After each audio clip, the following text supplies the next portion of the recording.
All right, welcome to another episode of the Wealth Building for Dummies podcast. My name is Kyle Demian. As always, I'm joined here with Renji Matthew. And on today's podcast, we're going to talk about using investment platforms and how some of these investment platforms actually almost like look and feel like a casino where you may have a better chance of losing money rather than actually making and building money. And you know what they say about casinos, right? The house always wins. So with that, we're going to start the conversation. And Renji and I have both used the app called Robinhood before. Nothing against Robinhood.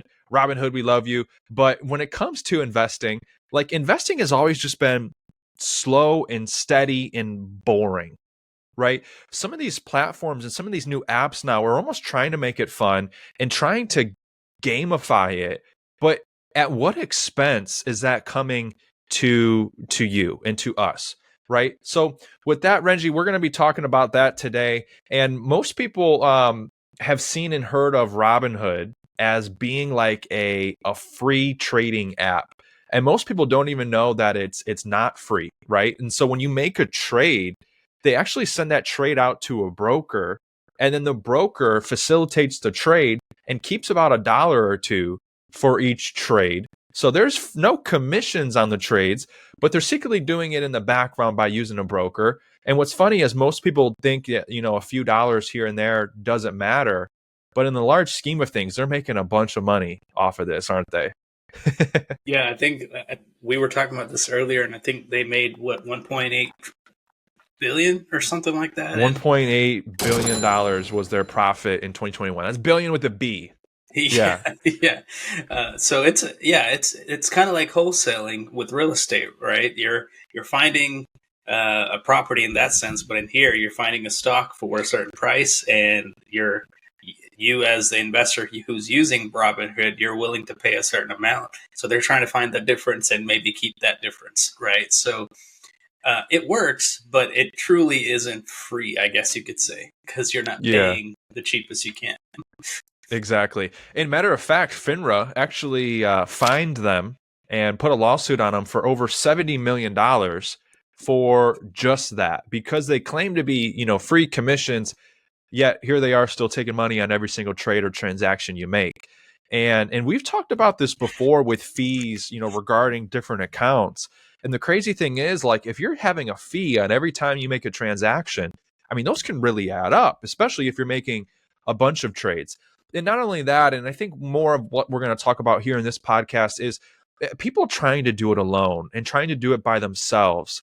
And one of the dangers, again, to some of these different investment platforms is that they give a lot of power to individual and inexperienced investors to be able to go out there and to make trades, to get into options, and a lot of these risky investments that most people just don't even know exactly how it works, or what other options that they may have. So for you, Renji, when people can have the option of choosing platforms like Robinhood or Vanguard or Fidelity, other ones that are out there, they're often doing it alone without guidance, right? So like, what are some of the risks that you think people face by kind of going at it solo, and especially being inexperienced?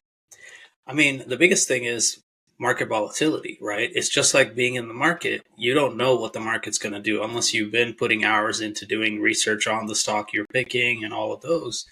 And this goes back to something that we talk about a lot.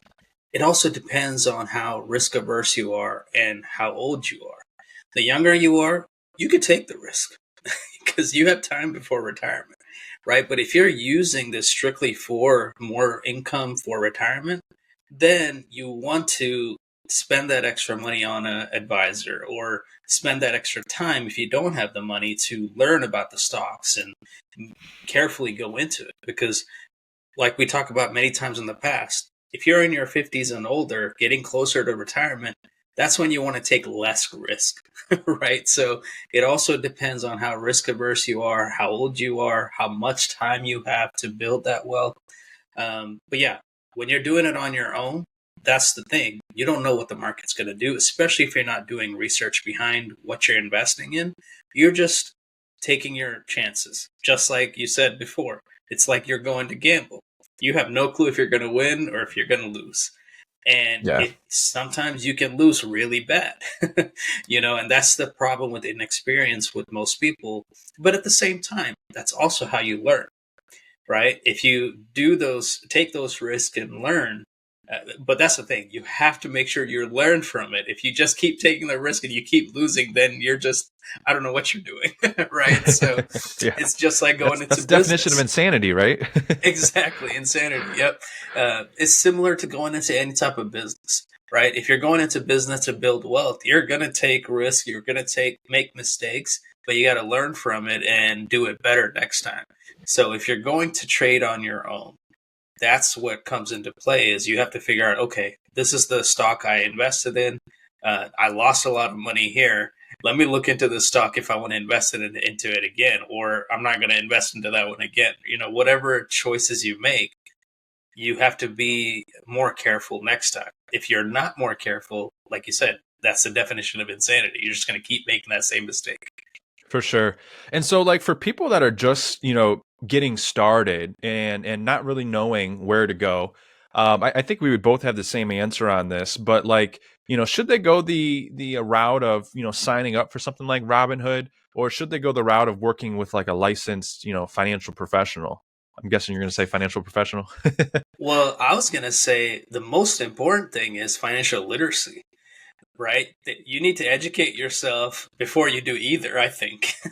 Otherwise, Yeah. it's just like gambling, right? So you want Yeah. to get that financial education that you need, depending on whatever you're trying to get into.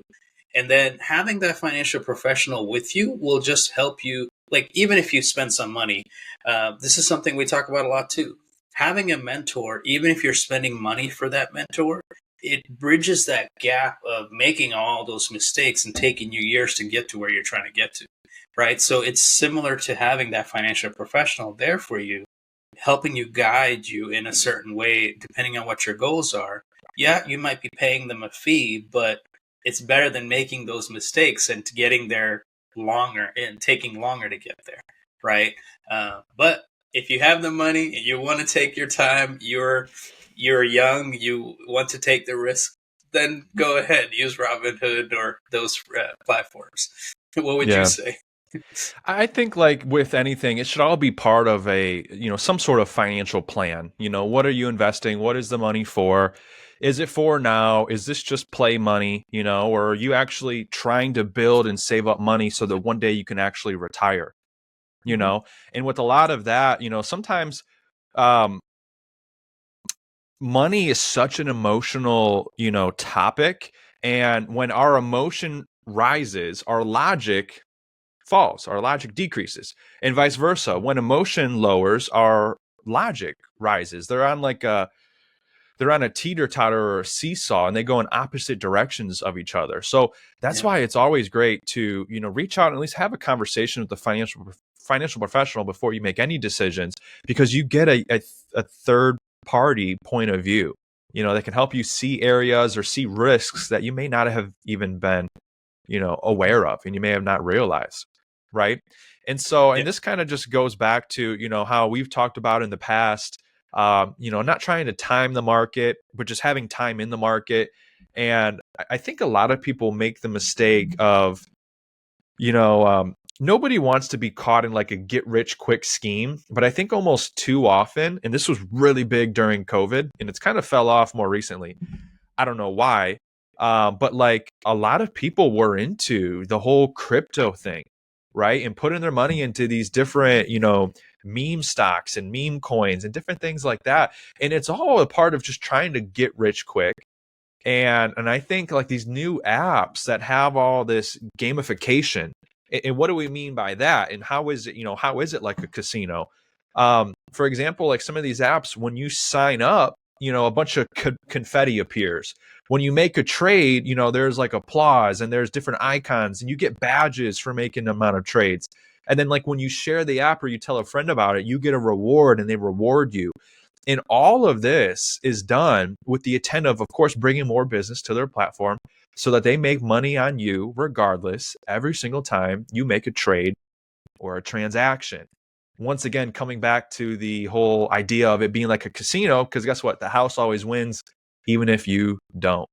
Right. Mhm. So, I mean, Robinhood is almost like encouraging, a very active, ongoing, like hands on approach to investing. And we've talked about it, time after time on our podcast about just passive, you know, passive growth strategies often perform better over time. Just sticking with the S&P 500, the S&P 500 is literally the top 503 companies in the United States, and having a part of that as your portfolio, right? And so with that, like, Renji, are there any other benefits of, like these other approaches and these routes over like the, do it yourself trading model that exists with these different investment platforms that I may have missed for you? I don't think so. I think you covered everything. It's there for people that don't want to sit down with someone and do it whenever they feel like doing it. But yeah, I think for the biggest thing is, like you said, it is an emotional thing.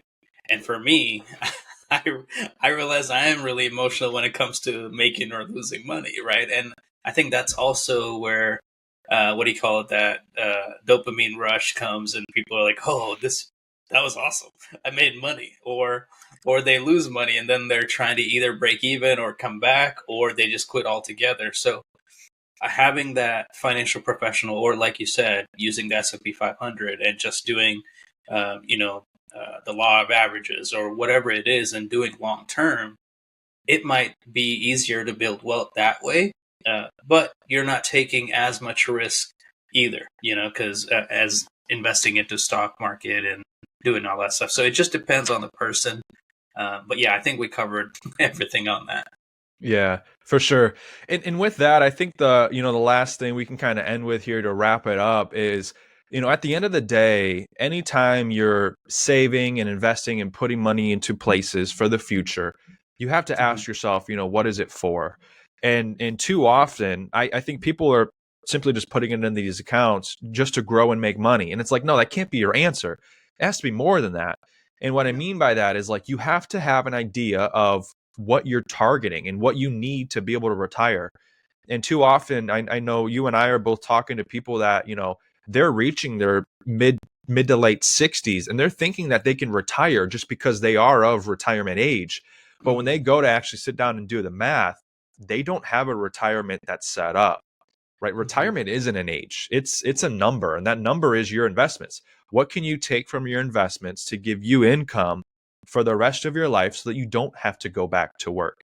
And so I think, like, anytime, people are going to, use one of these platforms, you should at least already have like some type of retirement or financial plan set up when you know what your financial independence number is, when you know like when you are going to be able to retire, and to be able to make sure that you're on track with that. Because yeah, these different investing platforms can be fun, but too often I think it's almost like costing people money rather than them making money, Hmm. and or buying and selling at the wrong time. And I know this because I've done it. When crypto was first got big, 6, 7, 8 years ago, I I would put money into it when the hype was rising, when Bitcoin was Yeah. at its highest point. And then, you know what? I would sell a few months later when it would tank and it would drop, and then it would come back up again. And I bought when it was high. And like, these are all things that I was a young, inexperienced, investor, and I didn't know what I was doing. And this is what Hmm. so many people fall into the trap of doing because we're young, we're inexperienced, and so on, right? And so with Hmm. that, like, if you guys want to chat one on one to do a retirement assessment to be able to figure out, number one, if you're on track to be able to retire, or if you're just getting started and you have no idea when you're going to be able to retire, Renji and I have calculators and stuff where we can plug in some of your information, what you're doing, and we can give you a good idea of what your retirement could look like. As always, these podcasts are meant to be educational and informative. This is not any recommendations to buy, sell, or trade securities. This is not legal, financial, or tax advice. We're just two dummies, doing this podcast, sharing it with you guys, our insights and what we see happening in the market when it comes to taxes, when it comes to planning for retirement, and so on. So, with that, Renji, anything else that you want to wrap us up with for today? One last thing, it reminded me of something when you said the calculators and knowing your numbers. I heard this on a podcast that I listened to last week. You have to have a vision for where you're going.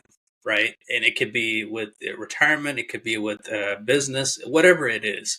But if you don't, it's kind of like the example she used in the podcast was, let's say you're in a car driving and it's pouring rain and you don't have windshield wipers. You can't see where you're going, right? That's going to cause problems, or you won't even move, right? Those windshield wipers help you see the vision of where you're trying to go.